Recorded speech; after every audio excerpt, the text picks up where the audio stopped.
महाराष्ट्र राज्य मार्ग परिवहन महामंडळाच्या प्रवाशांना सुरक्षित, स्वच्छ आणि दर्जेदार सुविधा मिळाव्यात यासाठी परिवहन मंत्री तथा एसटी महामंडळाचे अध्यक्ष प्रताप सरनाईक यांनी आज पुणे स्टेशन बस स्थानकाला भेट देऊन विविध सोयी सुविधांची प्रत्यक्ष पाहणी केली। यावेळी मंत्री सरनाईक यांनी बस स्थानकातील हिरकणी कक्ष, पानपोई, प्रसाधनगृह तसेच प्रवाशांसाठी उपलब्ध असलेल्या अन्य मूलभूत सुविधांची पाहणी केली। पाहणी दरम्यान आढळून आलेल्या त्रुटींबाबत त्यांनी संबंधित अधिकाऱ्यांकडून माहिती घेतली आणि त्या तातडीने दूर करण्याचे स्पष्ट निर्देश दिले।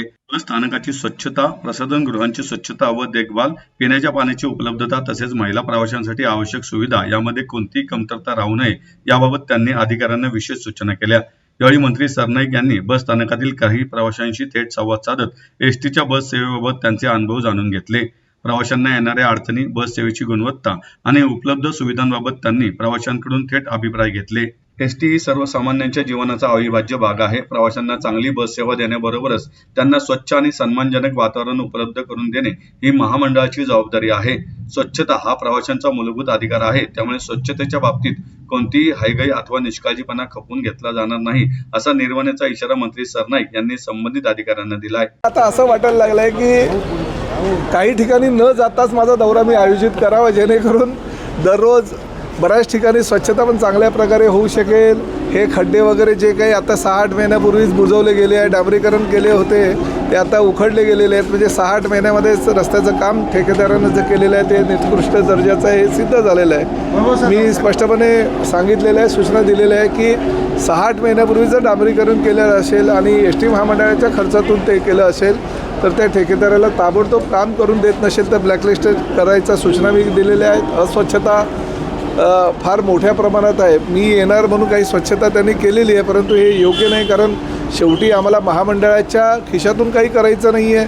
आता ठेकेदार निश्चित केलेला आहे, ठेकेदाराच्याच माध्यमातून आमच्या डीसीनं ते काम करून द्यायचं आणि त्यामध्ये जर काही तफावत आढळली तर त्याच्यावर ठेकेदारांवर कारवाई करायचे सुद्धा अधिकार त्यांना आम्ही दिलेले आहे। त्यामुळे फक्त उभं राहून त्यांच्याकडनं काम करून घ्यायचं, आता काही जास्त काम नाही आहे। त्यामुळे अशा जर पद्धतीनं काम होत असेल तर मला कारवाई ही त्यांच्यावर करावी लागेल, परंतु शेवटी आता प्रत्येक वेळेस प्रत्येक डीसींवर किंवा त्या ठिकाणच्या प्रमुखावर कारवाई करणं पण योग्य नव्हे।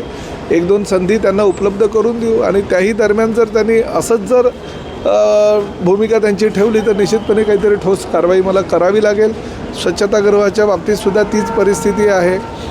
पाण्याचे ग्लास जे आहे ते मी आल्यानंतर त्या ठिकाणी अडकवलेले आहेत असं निदर्शनास आलं। माझ्यासमोरच ते ग्लास तिकडे लावण्यात आले। खरं तर पानपोई असणं हे सुद्धा ठेकेदाराला सांगितलेलं आहे। ड्रायव्हर कंडक्टरच्या रूम आहे स्वच्छता ठेवणं, त्यांना गरम पाणी आंघोळीसाठी उपलब्ध करून देणं, पिण्यासाठी थंड पाणी उपलब्ध करून देणं ही सुद्धा जबाबदारी ठेकेदाराची आहे। फक्त त्या ठेकेदाराच्या माध्यमातून आमच्या लोकांना त्या पद्धतीनं काम करून घेणं गरजेचं असताना जर काही दिरंगाई होत असेल तर मला कारवाई त्यांच्यावर करावीच लागेल।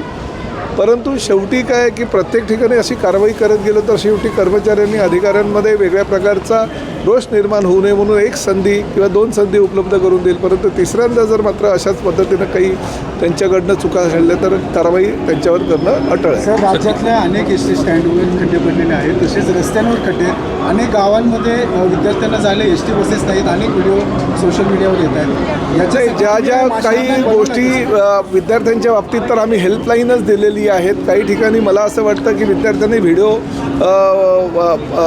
आमच्यापर्यंत पोहोचवण्याच्या ऐवजी हेल्पलाईन नंबर आम्ही दिलेला आहे, त्या हेल्पलाईनच्या माध्यमातून जर त्यांनी सुविधा मागितली आणि ती सुविधा जर पूर्ण आमच्या लोकांनी केली नाही तर मग व्हिडिओ टाकणं किंवा त्यांच्यावर कारवाई करायच्या सूचना आम्हाला करणं योग्य होईल।